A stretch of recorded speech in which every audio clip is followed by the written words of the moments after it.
مجھے اپنے دل میں یاد کرتا ہے، میں بھی اسے اپنے دل میں یاد کرتا ہوں۔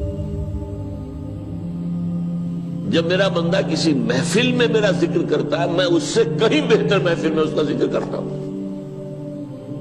اللہ کی محفل تو ملائے اعلیٰ کی ہے، ملائکہ مقربین کی ہے۔ بہرحال اللہ کو تم اپنے دل میں مستحضر رکھو، اللہ تعالیٰ تمہیں بھی یاد رکھے گا۔ دوبارہ فرمایا احفظ اللہ تجدہ امامک تجاہک، اللہ کو یاد رکھو تو اپنے سامنے موجود پاؤ گے۔ جب چاہو دعا کرو تو احفظ اللہ تجدہ امامک یا تجاہک، اپنے سامنے موجود پاؤ گے۔ اذا سألت فاسأل اللہ، اب آ گیا وہ مرکزی مضمون۔ دیکھو جب مانگو اللہ سے مانگو، غیر اللہ کے سامنے ہاتھ دراز کرو ہی مت۔ ایک حدیث میں آتا، یعنی حرام نہیں ہے، دنیاوی قواعد اصول قوانین کے تحت کسی سے مدد چاہنا، کوئی سوال کرنا حرام نہیں ہے۔ آپ سوال کریں، مدد لیں، اسی پر دنیا قائم ہے، ایک دوسرے کے ساتھ تعاون کے ساتھ۔ لیکن اونچا مقام کیا ہے؟ کسی سے سوال مت کرو سوائے اللہ، یہاں تک کہ جوتے باندھنے کا تسمہ تمہیں درکار ہے تو بھی کسی سے مت مانگو، اللہ سے مانگو۔ کیا پتہ اللہ کس کے دل میں ڈال دے اور وہ آ کے تمہیں تسمہ پیش کر دے۔ ہوتا ہے ایسا، بسا اوقات ہوتا ہے۔ جو اللہ کے ساتھ لو لگا کر رکھنے والے ہیں ان کے تو ایسے واقعات ہوتے ہیں کہ دل میں ایک بات آئی اور اس کے بعد وہی بات جو ہے وہ کوئی شخص آ گیا، اس نے وہ بات پوری کر دی۔ کیونکہ لوگوں کے دل جو ہے وہ تو اللہ کے دو انگلیوں کے مابین جو چاہتا پھر دیتا ہے۔ کیا پتہ اللہ کسی فرشتے کو انسانی شکل میں بھیج دے، آتا ہے فرشتہ، آتا ہے انسانی شکل میں، آتا ہے آپ کی تکلیف کو رفع کر دے، آپ کی ضرورت کو پورا کر دے۔ اسی سے مانگو، کسی اور سے مانگو۔ یہ ہے توحید کا لب لباب۔ یوں سمجھیے اسلام کی جڑ کیا ہے؟ ایمان۔ اسلام کا جو خارجی نظام عمل ہے، انفرادی اعمال ہو اجتماعی ہو، ان سب کی روح رواں کیا ہے؟ ایمان۔ ٹھیک، ایک بات ہو گئی۔ ایمان کا خلاصہ لب لباب کیا ہے؟ ایمان باللہ۔ جیسے ایمان بالآخرہ بھی ہے، ایمان بالملائکہ ہے، ایمان بالانبیاء ہے، ایمان بالرسل ہے، ایمان بالکتب ہے، ایمان بالقلب ہے، لیکن اصل ایمان۔ اسی لیے ایمان مجمل میں آپ کو معلوم ہے کسی اور چیز کا ذکر نہیں۔ آمنت باللہ کما ہوا باسمائہ وصفاتہ وقبلت جمیع احکامہ اقرار باللسان وتصدیق بالقلب۔ یہ ایمان مجمل ہے، اجمالی طور پر ایمان اس کا نام ہے۔ ہاں مفصل تفصیلی طور پر آمنت باللہ وملائکتہ وکتبہ ورسلہ والیوم الآخر والقدر خیرہ وشرہ من اللہ تعالی۔ تو اسلام کی جڑ ایمان، اور اسلام کا سارا جو نظام عمل ہے، چاہے انفرادی اعمال ہو چاہے اجتماعی، ان سب کی روح رواں ایمان، اور ایمان کا خلاصہ ایمان باللہ۔ اور ایمان باللہ کا اصل حاصل وہ ہے جو اس حدیث میں آ رہا۔ اس کے دو ہیں تقاضے، عبادت صرف اسی کی، استعانت صرف اسی سے۔ اس لیے میں نے سورہ فاتحہ کا تذکرہ شروع میں کیا۔ یہ عبادت کا جوہر ہے، عبادت کا جو ہے یہ ایمان کا حاصل۔ عبادت صرف اس کی ہے اور استعانت صرف اس سے۔ استعانت ہی میں سوال بھی آ گیا، یہ بھی مدد ہے۔ آپ کسی سے کچھ مدد مالی چاہ رہے ہیں یا کوئی اور مدد چاہتے ہیں، کسی کام میں مدد چاہتے ہیں، جیسے میں نے کہا تھا کہ سفارش کرانا چاہتے ہیں، بھی مدد ہے۔ وَإِذَا اسْتَعَنْتَ فَاسْتَعِنْ بِاللَّهِ، اور جب مدد مانگو صرف اللہ سے مانگو۔ اور وہ سارے الفاظ یاد کر لیے، استدعاء، استعانت، استغاثہ۔ یہ جو غوث اعظم سے استغاثہ کیا جاتا ہے یہ تو شرک ہے۔ استغاثہ اللہ سے، دعائی اللہ کی۔ اس اعتبار سے استمداد، استعانت، استدعاء، استغاثہ، یہ سب اللہ سے، صرف اللہ سے۔ عبادت صرف اللہ، ایاک نعبد، اور استعانت صرف اللہ سے۔ مانگو صرف اللہ سے، جب مدد طلب کرو صرف اللہ سے، اور جان لو اگر تمام لوگ جمع ہو کر تمہیں کوئی فائدہ پہنچانا جائے نہیں پہنچا سکتے، الا بشیء قد کتب اللہ لک وان اجتمعوا علی ان یضروک بشیء لم یضروک الا بشیء قد کتب اللہ علیک، اگر سب مل کر چاہے تمہیں کوئی نقصان پہنچا دے نہیں پہنچا سکتے مگر وہی کچھ جو اللہ نے تمہارے لیے لکھ دیا۔ اب بتائیے خوف کی جڑ کٹ جائے گی کہ نہیں؟ یہ جو ایمان جو ہے یہ خوف اور حزن دونوں سے نجات دلانے والی بات ہے۔ جو حقیقی مومن ہے وہ اللہ کا ولی ہے، حقیقی مومن وہ اللہ کا ولی ہے، اور الا ان اولیاء اللہ لا خوف علیہم ولا هم يحزنون۔ یہ اولیاء اللہ کو علیحدہ مخلوق نہیں ہے، کوئی ان کے سر پہ سینگ نہیں ہوتے، انسان ہی ہوتے ہیں، لیکن حقیقی معنی میں مومن ان اعتبارات سے جو آج ہم پڑھ رہے ہیں، ایمان اس درجے کا پہنچ گیا تو اللہ کا ولی ہے۔ اور لوگ کے لیے خوف کس بات کا ہوگا؟ کس سے خوف کروں؟ اس کے ہاتھ میں کچھ ہے ہی نہیں، اور اگر کچھ اللہ نے میرے لیے لکھ دیا وہ آ کر رہے گا، چاہے میں لاکھ گڑ گڑاؤں اس کے سامنے کہ مجھے چھوڑ دے، اگر اللہ نے لکھا وہ آیا وہ تو آئے، تو کاہے کو اس کے سامنے گڑ گڑانا، کاہے کو جبرسائی کرنا اس کے سامنے، اور کسی کے ہاتھ میں کچھ ہے ہی نہیں، میرا خیر ہے ہی نہیں، کاہے کو خوشامد کرو اس کی۔ اور سنیے، رفعت الاقلام، دیکھو نوجوان، قلمیں اٹھا لی گئی ہیں، وجفت الصحف، اور جو رجسٹر ہیں صحیفے ان کی سیاہی خشک ہو چکی ہے۔ یہ ہے وہ اللہ کا علم، اس میں ہر شے لکھ دی گئی ہے، اس کی قلم اٹھا لیے گئے۔ جیسے آپ کو معلوم ہے امتحان ہوتا تھا، 3 گھنٹے ختم ہو گئے، اسٹاپ رائٹنگ، بس اب قلم رک جانا چاہیے۔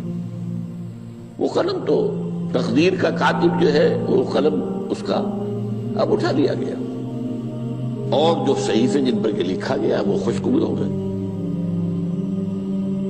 یہ تو روایت ہے جو امام ترمذی نے جس کو روایت کیا، یہ متن ان کا ہے جو ہم نے پڑھا ابھی، اور ان کا قول یہ ہے کہ یہ حدیث حسن صحیح ہے، لیکن یہی روایت اور انہی راوی سے عبداللہ ابن عباس سے رضی اللہ تعالیٰ عنہما اور بھی محدثین نے کی ہے، تو اس میں سے ایک اور متن جو ہے وہ یہاں پر امام نووی نے دے دیا ہے۔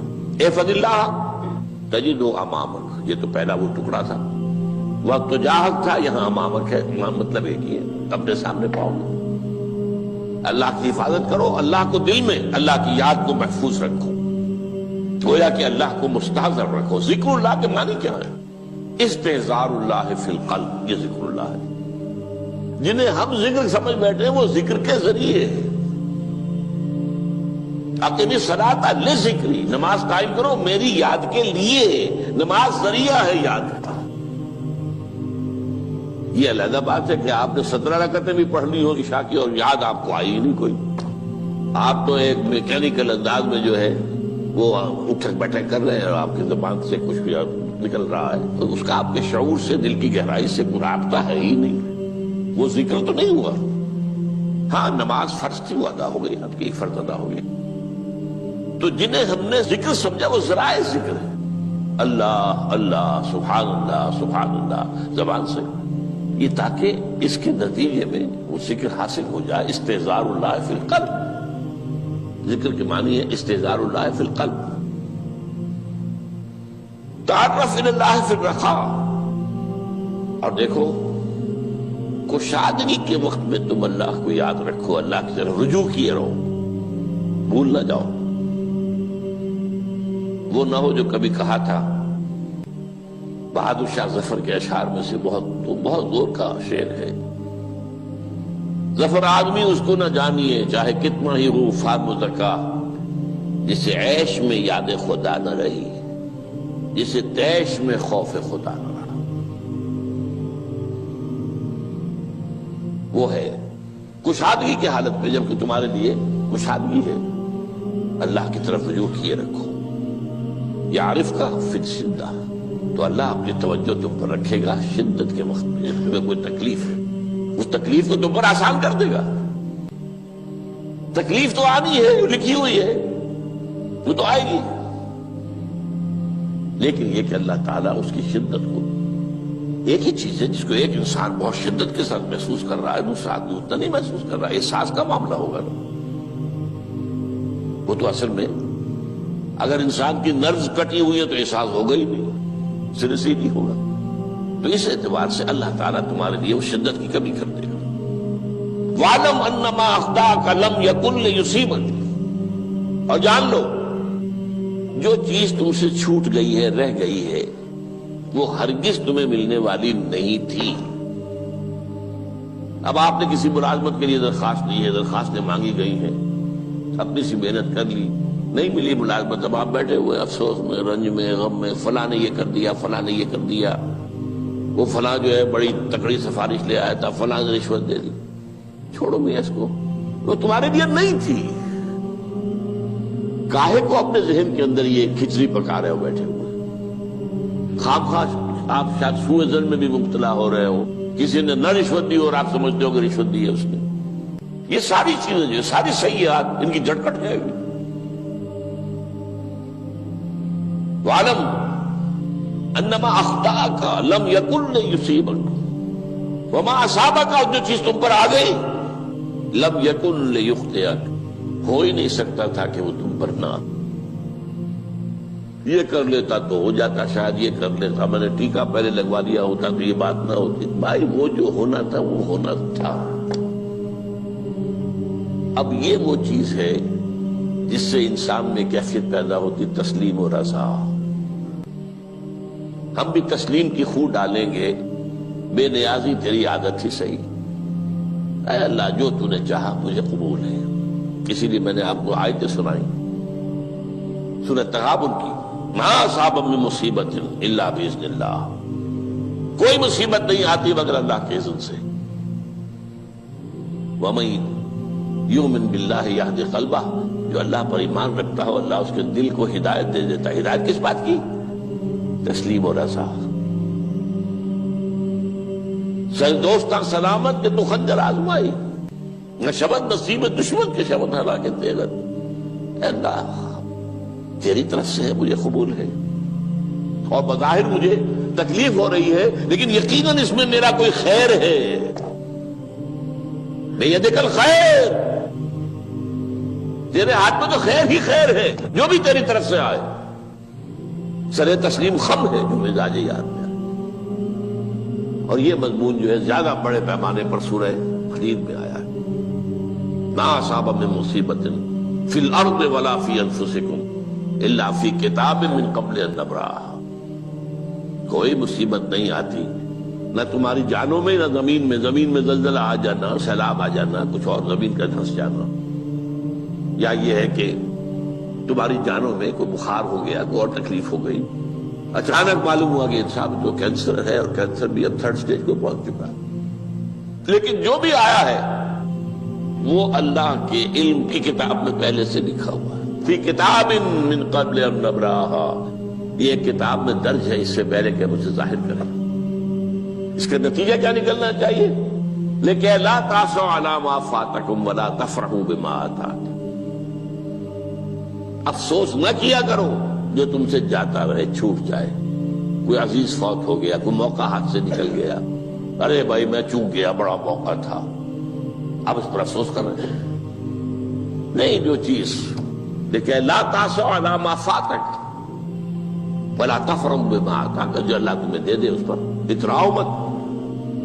وما اصابک لم یکن لیخطئک واعلم ان النصر مع الصبر، اور جان لو اللہ کی مدد صبر کے ساتھ آتی ہے، جو آئے اس کی طرف سے جھیلو، زبان پر کلمہ شکوہ اور شکایت نہ آئے،